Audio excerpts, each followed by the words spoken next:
Hi friends, my name's Tammy and this is my booktube channel, and today I'm going to talk about a few books that I have read recently. I haven't done a recent reads video in quite some time, so I'm not going to talk about all the books that I've read, but I did pull out a handful of them that I wanted to mention for one reason or another. So the first one I'm going to start with, is The Clue in the Old Album. This is a Nancy Drew by Carolyn Keene.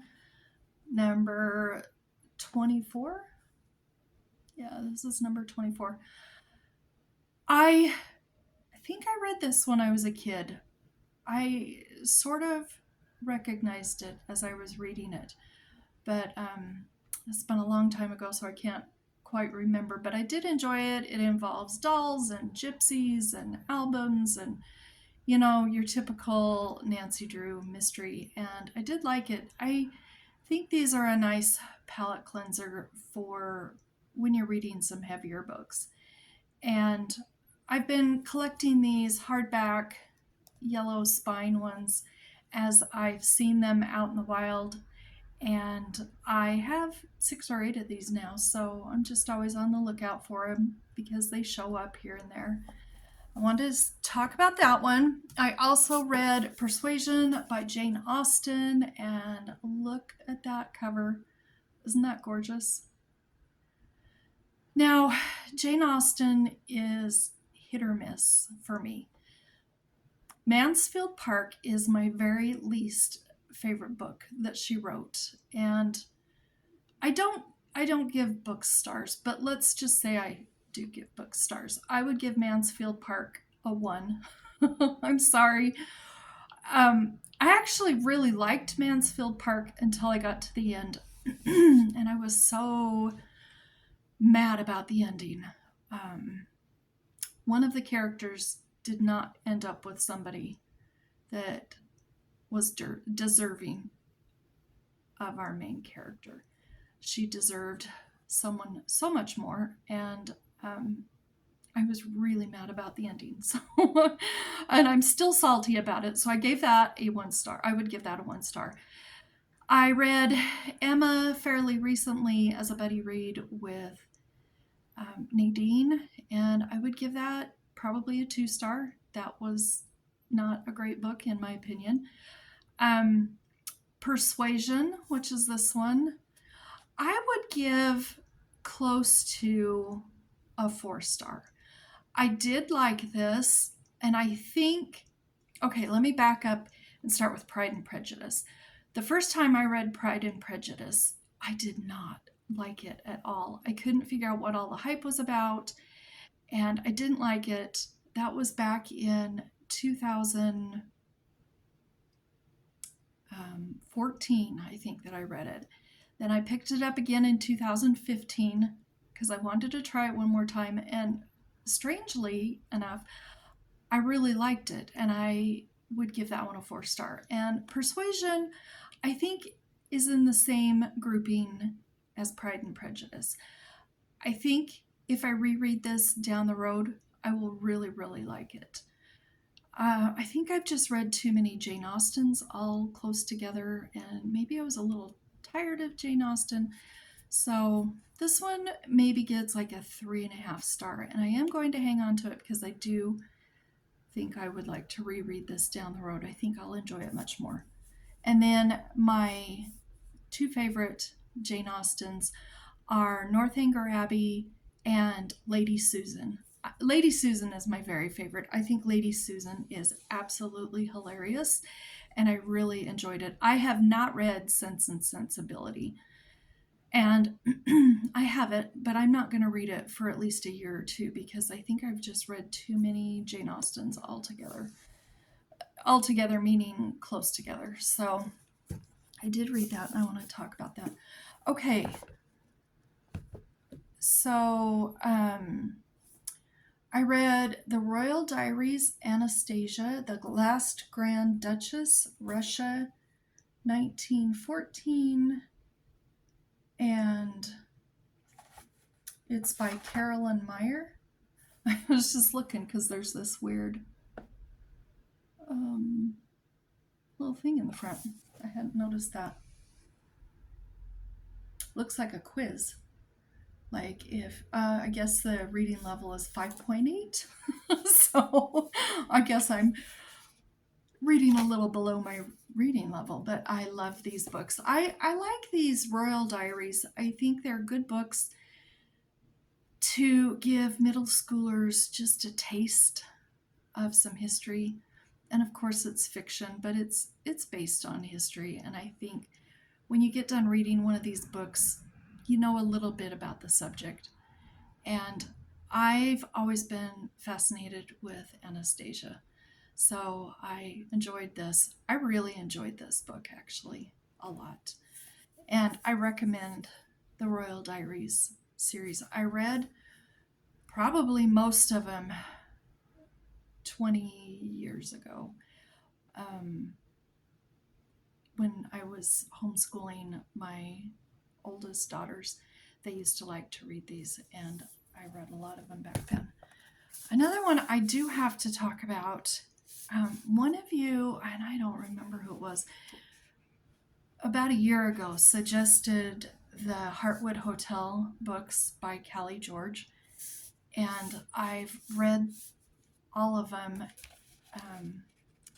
And then this one came out, I believe it was published, I think it was published in September, maybe October, but it's called Family Forever.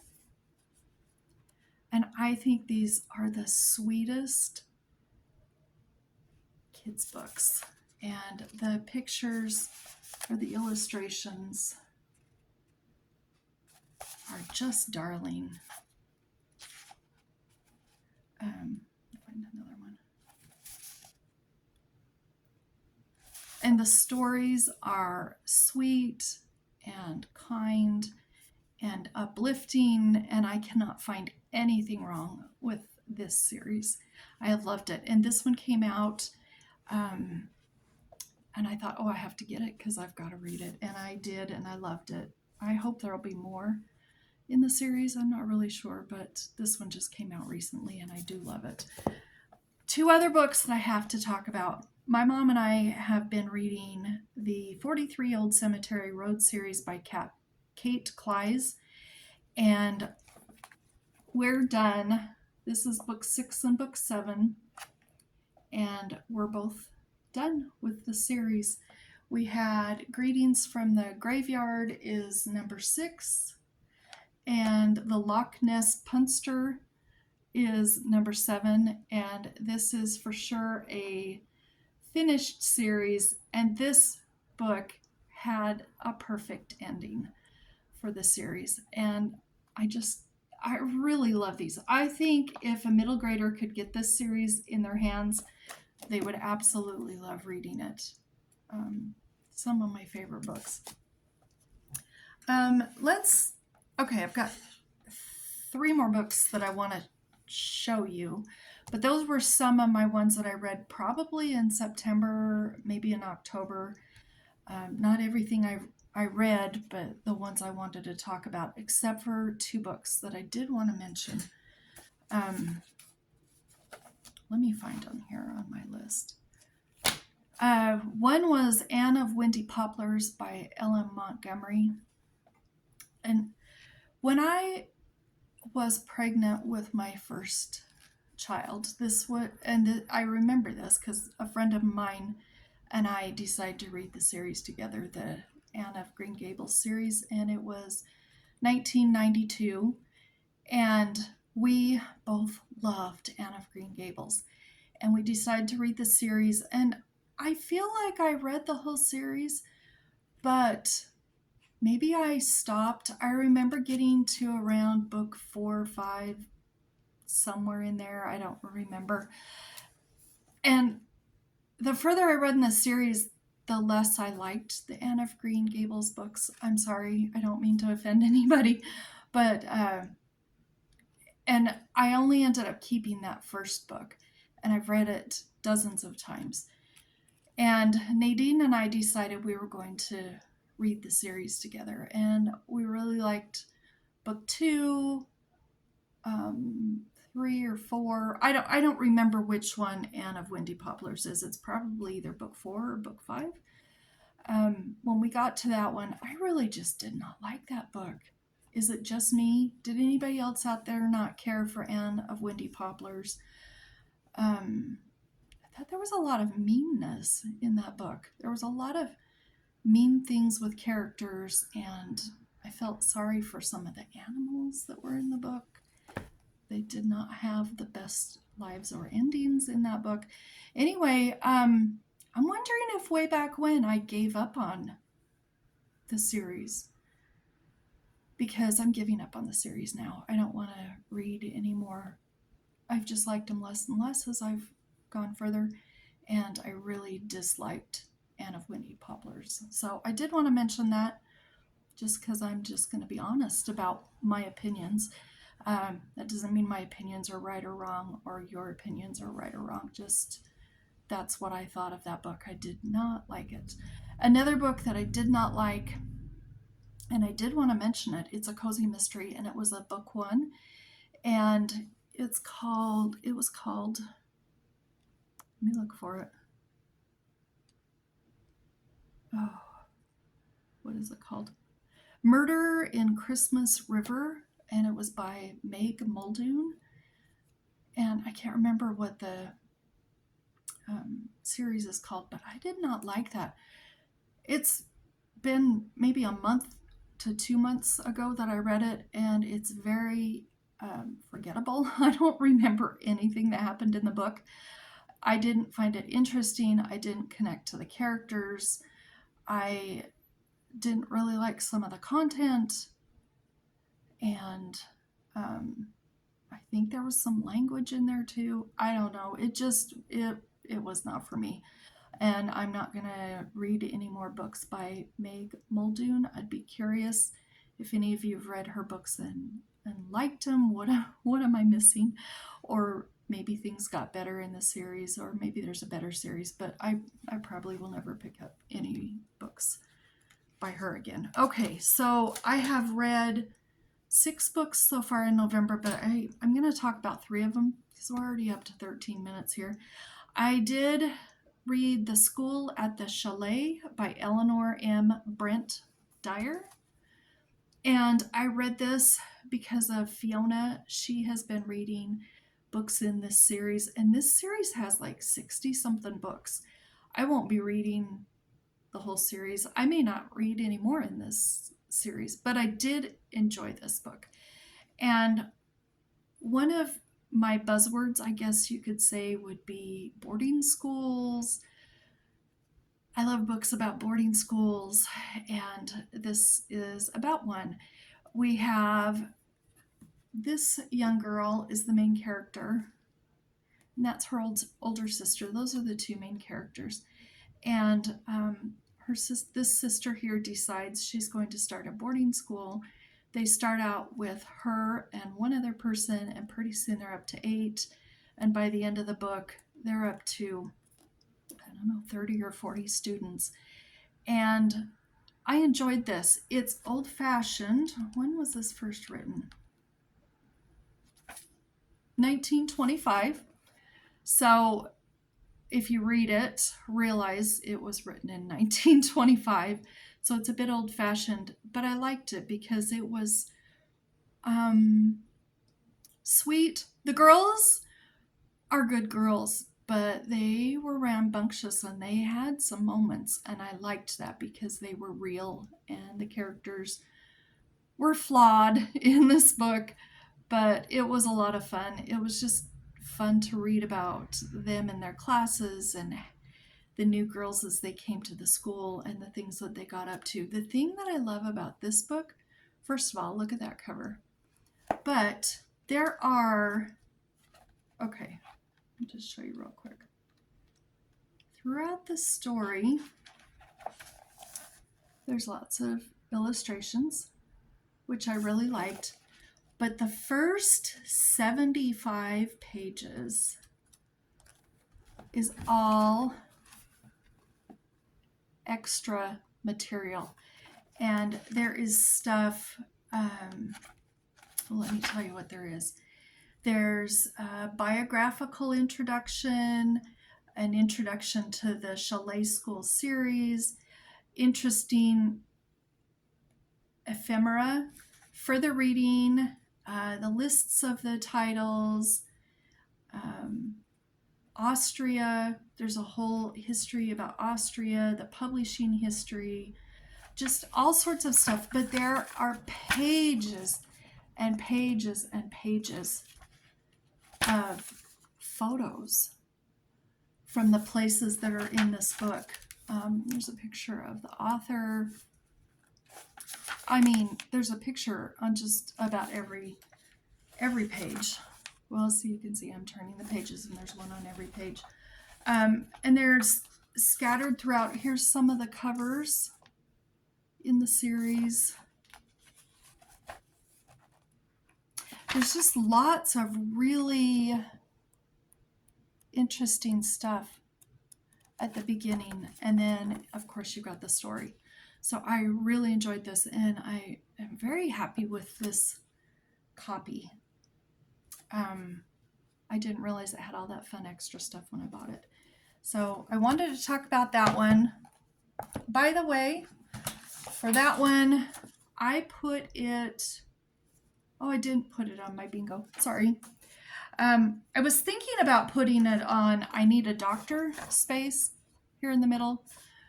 But that says the main character is a doctor or medical expert, and she's definitely not. She's just a child. But she does need a doctor. And I thought about putting it there, that book, but it doesn't quite match up to the prompt. So another book that I did read this month is Gooseberry Park by Cynthia Rylant. Look at the cover. This dog reminds me of my dog Woody. I love squirrels. It's the cutest bat that ever existed. This is a cute story about a dog, a squirrel, a bat, and a hermit crab and their friendship. And this is darling. I recommend this. This should be read by every middle schooler, I think. And I absolutely love it. I would have given this 5 stars. And I put that on Good Dog on my mom's bingo board. A dog is one of the main characters. Good dog. So I put Gooseberry Park. And then the last book that I do want to talk about, which I'll just tell you right now, I put down here in the corner for Music for the Soul. Music is a main part of the plot. And the book that I have is The Shoemaker's Wife by Adriana Trigiani. Okay, so I'm not going to hold this book up because there's nothing to see. Okay, I got to talk about this book. It is about 2 main characters from Italy, and the book starts out when they're quite young, and there's 2 brothers that are orphans and sent to live at I don't know what it's called, a nunnery school. I guess it's where orphans go, but the nuns live there. And then it's also about a girl who has her family, and for lots of different reasons, both of those characters do meet at the very first, and then they both go to the United States. This takes place in the early 1900s to the mid 1900s. And they go to the U.S. and they run into each other many, many times. He becomes a shoemaker. Obviously, they get married. It's called The Shoemaker's Wife. And it's kind of their story. This book, my friend Samantha bought me when we were out thrifting because she knew I loved Lucia by Adriana Trigiani. And she gave it to me while we were out thrifting. And the story is excellent. I absolutely loved it. I couldn't put it down. I cried. I didn't laugh. I was going to say I laughed, I cried. I didn't laugh. I don't think there was anything really humorous in it, but it was really gripping and a page turner and just an amazing story. Two things. There was one part in the book, probably 2/3 of the way through, that I started a chapter and I went, oh no, this is where this book is going. And I just, my heart dropped because I thought, oh, this book's going to be ruined. But it didn't go that direction. And I was so relieved and so happy that it didn't. So I just loved the story. The thing I'm waffling on is I didn't care for the language. There was some language in there. And it's language that I don't like to read in books. And so I love this book. I will always remember this story because I loved the story. But I'm not going to be keeping this book because I try not to keep books that have, just to me, maybe offensive things in them after I've read them. And it's going to be unhauled. But I'm not saying it's a bad book. I'm saying the story was fabulous. And if you like Adriana Trigiani, I think you would really enjoy this book. So I did want to talk about that. And the reason I put it on Music for the Soul is our main character, she works at an opera house designing costumes, and she loves the music. And there's a part in the book where she's able to buy a record player and buys some music to play on it that is Italian opera music. And then she has, eventually towards the end, there's another character introduced, and she goes to singing classes and singing school. So music does play a big part in the book. Anyway, so that's why I put that on there. But those are some of my recent reads, and I just thought I'd talk about them. Like I said in my last video or two, I'm out of my reading slump, so I should start to be getting a lot more books, and I kind of wanted to get caught up to where I am right now, even though this is just a little handful that I've read over the last couple months. But I hope you enjoyed it, and we'll talk to you later. Bye-bye.